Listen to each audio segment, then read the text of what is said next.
hapa tunataka kupigiwa makofi, nataka kupigiwa makofi. Hii makofi haiwezi kukusaidia. Makofi haiwezi kusaidia Kenya. Sijui kama tunaelewana. Hata nyinyi mmenipigia makofi, nashukuru sana. Hata askofu amenisifu, amesema nimeanza kuteremsha bei ya mafuta. Si ndio? Haya, mwingine hapa amesema umeteremsha kiasi kidogo, teremsha zaidi. Si namna hiyo? Lakini mimi nataka niwaambie, lazima niwaambie ukweli. Bei niliwaambia last month bei ya mafuta itakuja chini. Si ndio? Imekuja chini. Nawaambia tena mwezi ujao bei ya mafuta itakuja chini.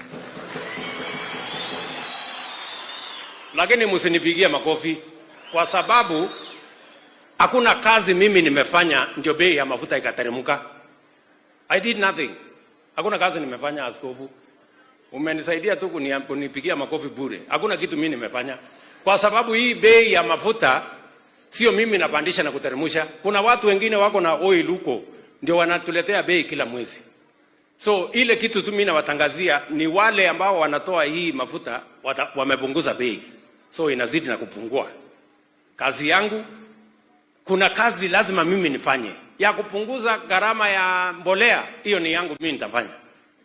Ya kupunguza hiyo ingine, kuna ile kazi rais anaweza kufanya, kuna ile kazi rais hawezi kufanya. Lazima tuambiane ukweli, tuache kuwadanganya wananchi.